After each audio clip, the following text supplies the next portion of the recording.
sounds like, with the basket of emotions and confusion and the added layer of, being a immigrant family with that particular background, what do you think would have been most helpful for you at that time? No question, without a doubt, peer group, people to talk to, other people who were dealing with what I was dealing with and what my family was dealing with, not just for me, but for my parents. My sister had different sporadic bouts of help with different places.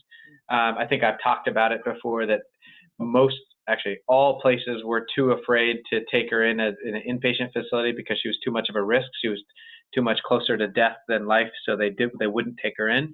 But there would be outpatient facilities where she would occasionally do some group therapy. But my parents and myself, we never really had that. Not sure we would have had the courage to go to those meetings, but it wasn't even available to us. And so I wish two things. I wish that was there, and I wish they had reached out to me, because I certainly probably was not going to reach out to them. So they needed to reach out to me, and I wish I had that. So just a follow-up question on that. So if there was a peer group, if there was some kind of like sibling advocate that like someone connected you with, and that person. Yeah. Because it wouldn't have been as simple as just it being there, because I'm not sure I would have had the courage to go to it.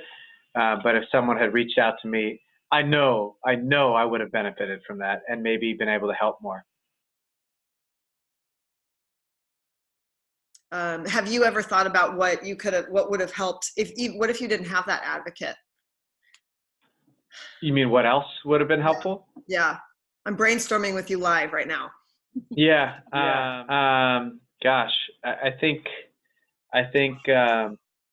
just something that might have helped my parents help my sister a little bit more. So maybe it'd be like group therapy for the family. I don't even like the word therapy, just group discussion. Somebody who helped facilitate a discussion, a conversation among my family about how we can best help my sister. Yeah. So that would have been very good.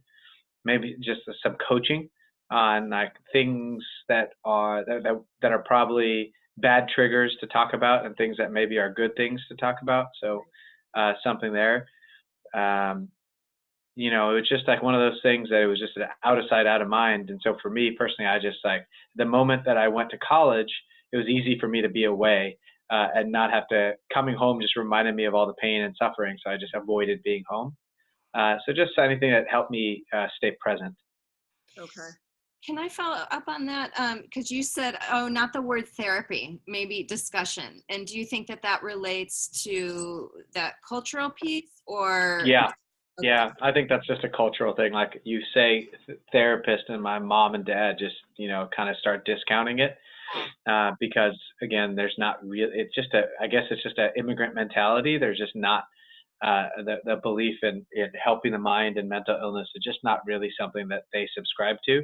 That plus the fact that my sister had gone through, I don't know, 10, 15, 20 different therapists, and it's sort of whether she outsmarted them or they got them to not want to see her. She churned through so many. And so there's already in our household kind of a built-in bias against therapists because they just didn't work for my sister. Yeah, that makes a lot of sense.